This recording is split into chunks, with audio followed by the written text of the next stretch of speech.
हम तीनों नहर की पुलिया पर पैर लटकाकर बैठे। शाम ढलने जा रही। ढलते सूरज की लालिमा और सुनहरापन नहर के पानी और उसकी लहरों पर भी झलक रहा। अजीब बात, 8-10 साल की उम्र के 3 बच्चे और तीनों चुप। मैं और मेरी बहन इसलिए चुप थे क्योंकि हमें अपने पापा की बहुत याद आ रही थी।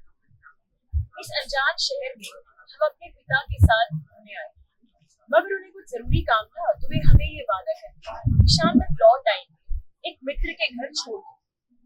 दिन तो हमारा जैसे तैसे कट गया था। शाम होने लगी तो हमारा मन भी बेचैन होने लगा, और वो इसलिए चुप था क्योंकि उसे उसकी मर्जी के बगैर भेजा गया था। जब घर में खेलते खेलते ऊब होने लगी तो उसकी मम्मी ने उसे कहा था, अरे इन दोनों को नहर पर देखो, तुम्हें भी अच्छा लगेगा, देखो। पर मम्मी वो हल्की आवाज में प्रतिरोध किया, अरे मेहमान है, आज ही चले जाएंगे। पर मम्मी, ये मेरे दोस्त थोड़े हैं कि पापा पापा के दोस्त हैं, तो क्या हुआ, आप बात करोगे तो शायद ये भी तुम्हारे दोस्त बन जाए। और इस तरह हम तीनों बच्चे उस छोटे से एक शहर में बहने वाली एक छोटी सी नहर की पुलिया पर मुंह फैलाए और पांव लटकाए बैठे।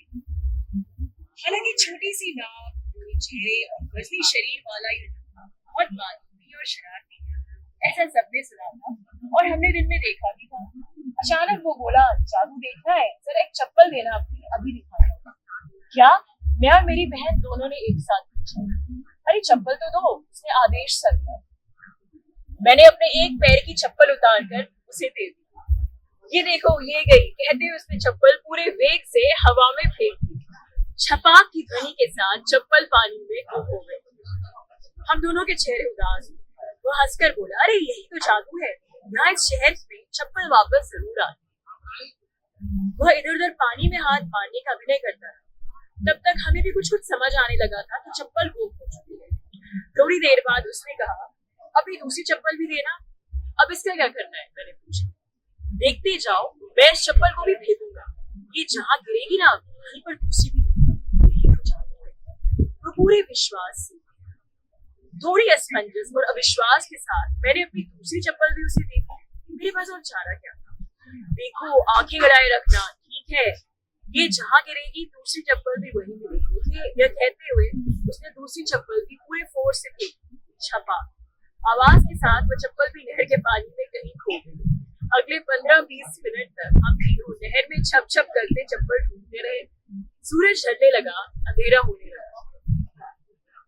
आखिरकार मुझे नंगे पैर उसके साथ उसके घर की ओर लौटना।